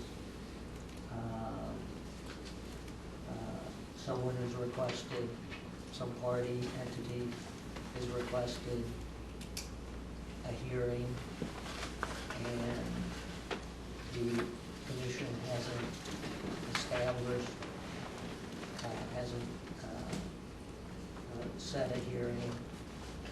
Well, entities still can request a hearing when you file your next affiliate transactions report. So the transaction, the affiliate transaction is not permanent. That's not a reference to what you might be thinking of, some sort of interim case or interim rate relief. It's only referring to the affiliate transaction. When you come in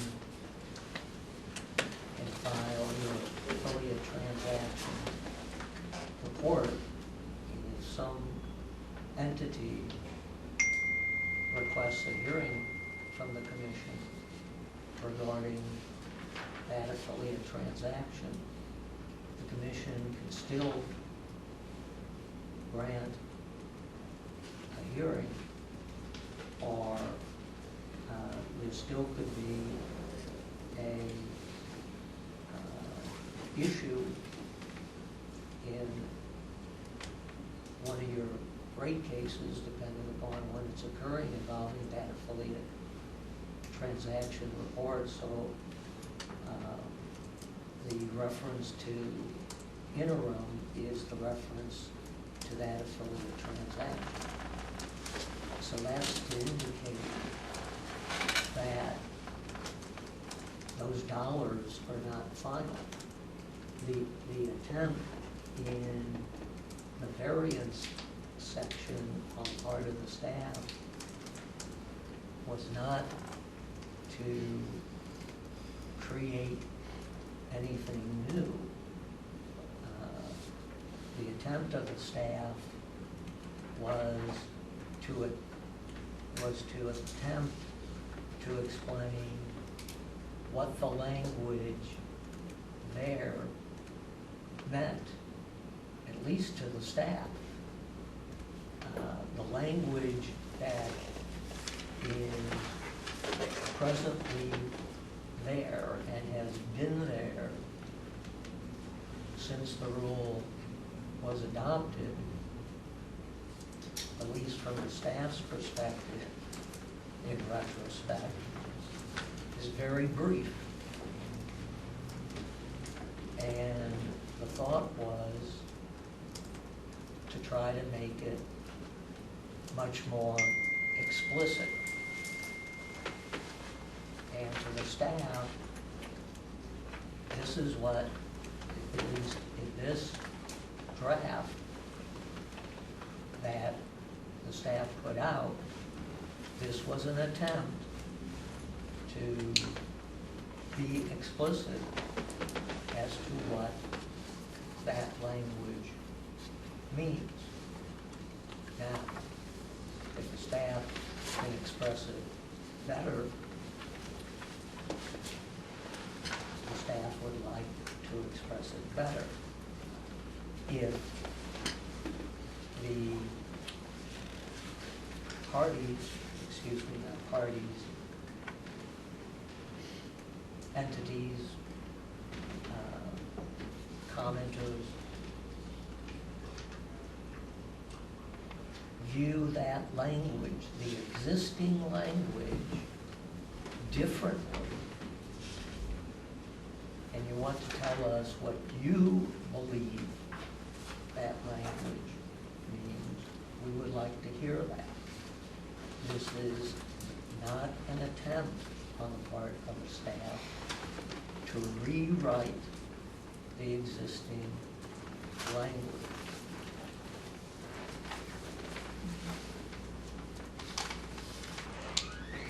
The word interim is not intended to make any reference to an interim rate case, such as many of us are familiar with, which we don't or haven't seen in recent years, where a company would have a permanent case pending and come in for interim rate relief. That's not what that is intended to mean. If there's a better word than interim, please suggest it. It is intended to mean that that affiliate transaction can still be challenged. Yeah, it can still be challenged, and I guess what does a challenge mean? Does that mean that if it gets determined subsequently that, for example, there was some subsidy provided that was inappropriate, and say that happened 2 years ago, and it was never reflected in rates, because rates just weren't changed over that period of time, that you could go back and say, you know, you provided $5,000 more in consideration than you should have, and in a rate case, you can now disallow that historical $5,000. I don't know, maybe in that instance, it would simply be participating in that affiliate transaction without complying with the rules. And Sure. in that instance, if it's not included in rates, I don't know what dollar impact would be disallowed, because, I mean, customers or ratepayers are not paying that dollar. Right, and I think, you know, having an understanding of that nature, that, you know, there was never any impact on rates, so, you know, we avoid kind of a doubling up sort of thing. Even though it wasn't flowed through in rates, we're still gonna, you know, disallow 5,000 from this historical period. I mean, leaving aside, you always have complaint procedures, and if you violated something, here's a penalty. You know, I just wouldn't want to see that used as kind of a retroactive way of you know, reducing rates on a going forward basis for something that never hit rates in the first place. Right. Well, and to that end, I mean, we can't by rule give the commission something authority it doesn't have. So, I mean, to that end, sure, I could see it being interpreted in multiple ways, but I don't know if all those interpretations would be legal. Yeah, and so, it's a squishy enough yeah. area, it's kind of hard to Right. write a bunch of words to get around it, but I I agree. think that would be, you know, kind of an initial concern.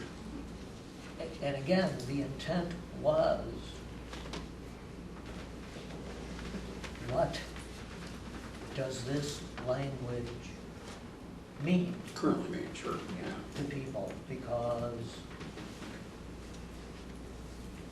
if we're going back into the rule for cleanup,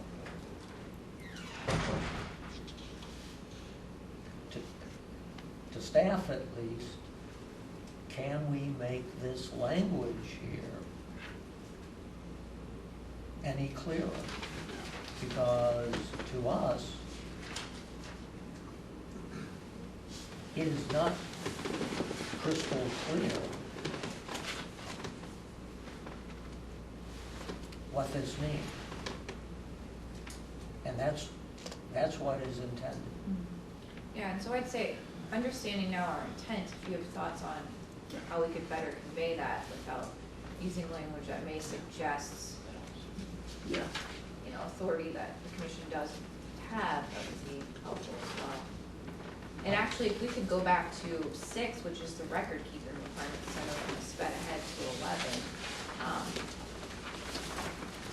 I wanted to go to this section because this is where we have the affiliate transactions report filing.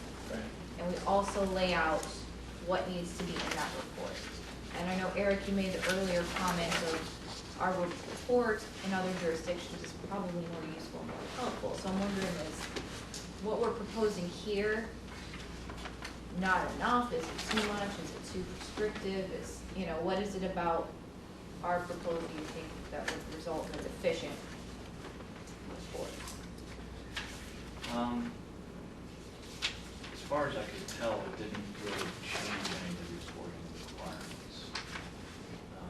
And the reporting requirements itself, in terms of the full and complete for understandable report, gets to be a little detailed, but I know there are ways where you provide a general ledger and that sort of addresses the full and complete, and the report summarizes that.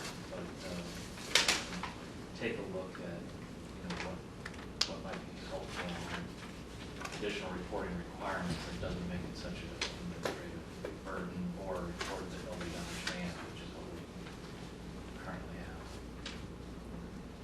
Well, and Jeff and Caleb, I don't know if you all are familiar, but your proposal was to actually take some of the Right. record requirements and put them in the report requirements so that the report would have even more information, or would at least include that information. You're suggesting should we move from the record retention section to the actual report? Yeah. And then there lies the whole, Just yeah. a lot more burdensome than part of the Well, I mean, I guess I would offer, we're putting that forward on one hand in a timely fashion, but also just in a transparent fashion. So if you're filing these things on an annual basis, we look at it as this is just the cost of service, right? You're just automatically, showing that there's compliance being met, and meeting these filings. We had, in addition with the record retention, with some of the stuff that's in there, we added a few other things.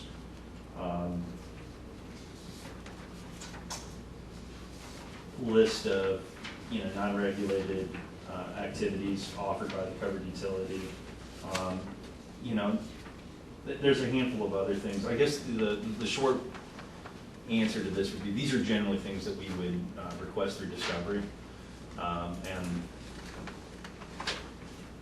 that's consistent with what, sort of our mentality was behind that.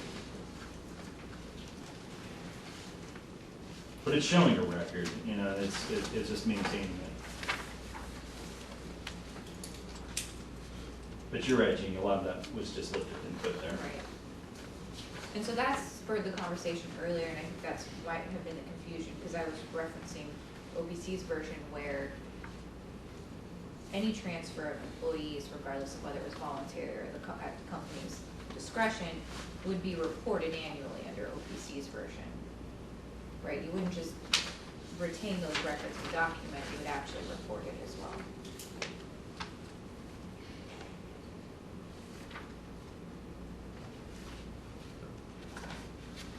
I mean, I don't really see the point of reporting something like that. To that degree. Between rate cases, it has no rate-making consequence, has no consequence on anybody. Records are there, be asked for. Would you be opposed to the record? I mean, the staff's proposal was to have record keeping of all that same information.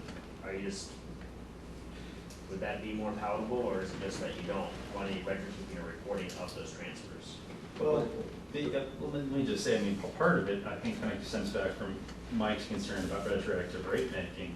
From our standpoint, we recognize that the commission has the powers that they have.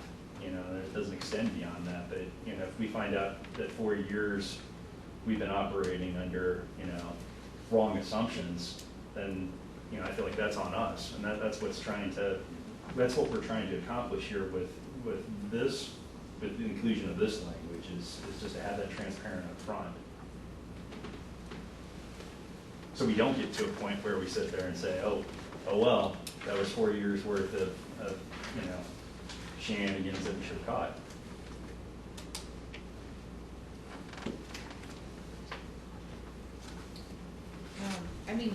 From a utility perspective, would that be burdensome to be providing that additional information every year?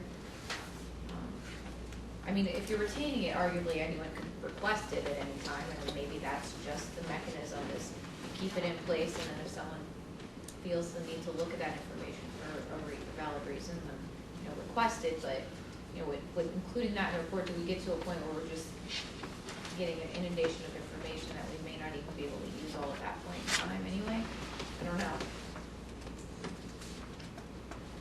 I think utilities would say there's an awful lot of information that gets provided in a whole bunch of rules, and it becomes pretty apparent when we do get in rate proceedings that none of that has been looked at. Well, I shouldn't say none, that's to overthink. Much of it does not get looked at between rate cases at all. Because we get asked the question, we say, well, it's in the report we gave you, and we get a lot of DRs for information that's been in everybody's possession for 2 or 3 years before the rate case happens. So I'm suggesting that there ought to be a good reason for additional reporting requirements. It seems to be with the spirit too of this whole streamlining regulations, and No, that's understood, and that's kind of, you know, we wanna make sure that we're getting annually information that we need annually, but if it's not something we think we're gonna utilize annually, is it better to just make sure that information is being retained? So, you know, I would offer just a counter that on one hand, the utilities perspective, and I think we've been called out on it before, where you guys have provided the information and you circle back and you point to that and say, yeah, but we filed this, we were upfront about it, you should have called us out on it 2 years ago, 3 years ago, because we've been filing it. I think this provides a level of confidence, I guess, you know, moving forward for the utilities that they're, you know, in compliance. From our vantage point, you know, I mean, it is what it is. We have a very small staff, but to the extent that we've got this stuff up front, it's showing it's compliant, it's being transparent, and it's not a matter of, I would argue, part of this is not just the discovery of the DR process and going through that, but it's knowing the right questions to ask, right? And if we're not asking those right questions, then we're not seeing, you know, I guess, the proper compliance in place. What these questions do, what this does is it codifies that and it allows that to have a process in place.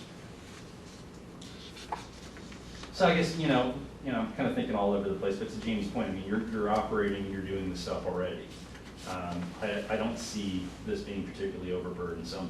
Just it's one of those, as soon as you have a policy in place, I think it just becomes automatic.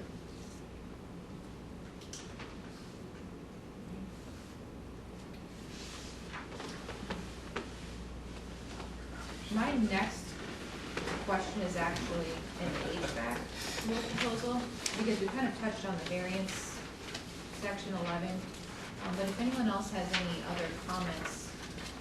We had one that sounded pretty substantive. We had included a number, and I think this is what was throwing people off, you know, to a certain extent, that we had it included. We put the enforcement section that's in the existing employee protection rules back in. Right. Which we honestly don't think it would have been necessary when the rules were first drafted that there had to be a separate subsection that says, oh, by the way, the commission can enforce this rule that is drafting. Yeah.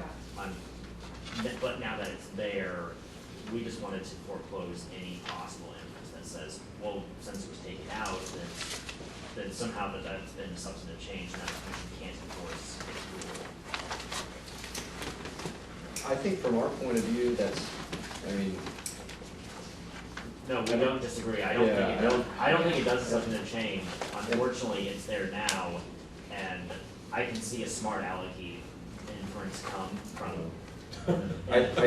Not from these parties, but I mean in the future. Yeah, I understand. And so that's why we put that number back in. And that was our same thought for the statement. There's a statement existing. Yeah, In the and section. we don't think that it changed the burden. We don't think that this changed the burden of proof, but. Before, because I know you guys got something to say, I just want to throw in like a tidbit, because I do think, I'm going to give the example of the IRP rule. So you have an IRP rule, but at the end of the day, that's just a modeling exercise, right? And parties can disagree, but at the end of the day, that's the utility's vision. That's the utility's, you know, prerogative as to how they're moving forward with their preferred plan. This is different, and this is the heart of regulation, you know, and making sure that there isn't any subsidies or undue discrimination go forward. So having that language in there, I think gives us I think it's important to differentiate between that and say something like an IRP rule.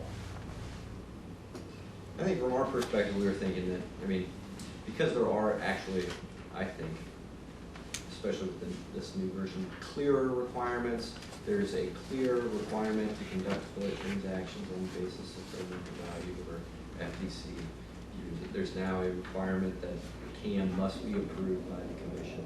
And I think explicitly stating that the commission also has authority to enforce its own rules is just unnecessary, and I think it goes in line with the executive order, just streamlining. Don't add unnecessary language in the rule. I think in the future, if somebody were to come and make the argument that I mean, the commission can enforce its rules because it doesn't have explicit language saying it can. I don't think that would hold any water. I don't know why you would have a rule imposing requirements if the commission could not enforce it. I go back to the IRP, I mean, like that's a perfect example where parties have raised that, well, it's not in compliance, and the commission said, well, you know, that's on the utility at the end of the day. That same Well, response happened. I'm not sure I agree with the characterization of the IRP argument. I mean, what people have said, it's not in compliance, and the utility said, we have followed the process under the rule, you just don't like our input, you just don't like the assumption that we made. In that case, the commission says, the assumptions they made, that's their business, they have to follow our rule. And so I think it's different. I think the problem with the provision being there from the beginning is, does it imply that all the other commission's rules that don't have that provision, that the commission can't enforce them? I mean, the provision didn't make sense in the first place. It still doesn't make sense. I mean, I don't care. If it's there, it means nothing. But you're right. If you're trying to streamline the rules and you're trying to take out language that doesn't mean anything, then it shouldn't be there. It shouldn't have been there in the first place. Otherwise, every rule on your books ought to have the same provision, right? I mean, that's the implication if it's needed. I'll say just one more thing on that, Jim, and this goes back to Mike's comment earlier about the retroactive rate making here. And as I read that, you've got explicit language that says may apply any remedy available to the commission, right? So I mean, to a certain extent, that alleviates that concern. If that's not available to the commission, then it's not. I mean, to the same extent, I think even without that language, they can apply any remedy available to them. Okay. Noted. Yep. Any other thoughts before we move to the HVAC? And I won't have anything to say about the HVAC rule, by the way. All right. Sounds good. The only thing I wanted to touch on in the HVAC rule, and I think this comment came from OPC, and I can't recall from who it was, our waiver language. So certainly, again, by rule, we can't give the commission authority to do things it doesn't have the authority to do. I mean, a simple fix here would be simply to add to the extent permissible by law as a clause beginning or something along those lines. And I'm referring to 10A, which is the waiver language. But yeah, certainly the commission, this is statutory, and if the statute doesn't allow something to be waived, the commission can't be waiving it. So a simple thought I had was simply to, so if parties are concerned about it, to add that language in the beginning. I don't know if anyone has thoughts on that. I think it's sort of the reverse of the argument we just had, right? Yeah. So Yeah. if you give us the first one, we'll come with the second. So again, I mean, to the extent we need to address it, like you said, it's probably not something we need to address because the commission couldn't waive it, you know, if it was truly statutory. So, I know Jim said he didn't have any comments on the HVAC. Anyone else? Here, we did not do many changes. Right.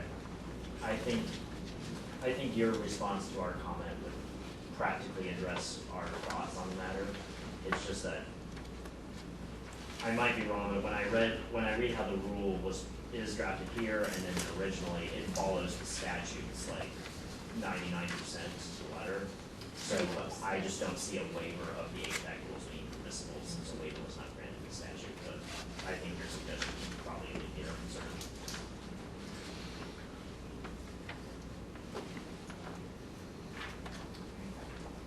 Well, I guess we can talk next steps now. I really do appreciate everyone being so forthcoming and having this conversation. Sometimes we have these workshops and we don't really have the dialogue that we've had today, so it's certainly, I think, beneficial for staff, and I really do appreciate that. And we wanted to have this workshop because there was, in the file comments, a lot of requests and suggestions that we should have this meeting. There's been a couple of ideas thrown around. One was just people filing their thoughts or additional comments based on what was proposed in the conversations we had today. Others is pointing topics.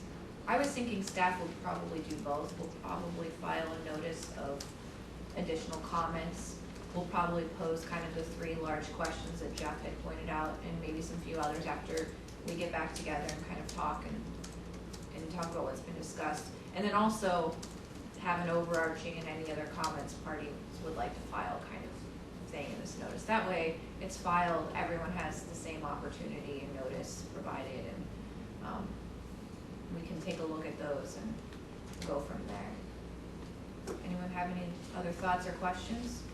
What are you thinking, do you have a timeline in mind? Not tomorrow. No, that's a good question. One of the reasons we're actually in this room is because I didn't want to push off these workshops too long. I think we filed these in June, May or June, can't recall. June. August. Right, comments were in August, and we didn't want to push this farther and farther because I think this is, an important rulemaking that we're pursuing. So we had to use this room because the ballroom's booked for all of October. So to that end, I think we will probably get this done in a few weeks. It won't be tomorrow, possibly next week, but that would be the earliest. And in terms of comment deadline, is there 30 days seem okay to everyone? Like I said, I don't want to let this lag, but I also want to give you enough time. Jamie, I noticed we had a couple commissioners in the room today. Do you know if the commission has a particular area of interest they are wanting to push in the group? In the affiliate I have not gotten any indication. 30 days is fine for us. I don't know what the other parties are thinking. If we want to go forward faster, I guess it just depends on the commission's schedule going forward. We have Cameron's gas basically starting soon. Cameron's deal will be finalized this month. CCPL presumably can file any application shortly thereafter. Maybe 30 days from when? The filing of whatever we. Yeah. Oh, okay. So you're probably talking in November, mid-November, late November, before 30 days would end, okay. Probably. If that seems workable for everyone. I think so. Jim, you looking for a turkey or something? I prefer ham, but. Well, and Jim, there's a lot of Jims. I understand that. It's a Jamie. But to your point, I haven't gotten any indication, because this is a working case, so we could have conversations. I've not had any. But I think from rate cases and just various finals, we kind of have gotten some idea of where the commission thinks you're going. I think including on the asymmetrical pricing is, something talked about too. So, but I think also the commission did order the Spire gas cam working case docket that's for out of the rate case. So again, that may be another indication that they want to see cams when there's changes and that kind of thing. So.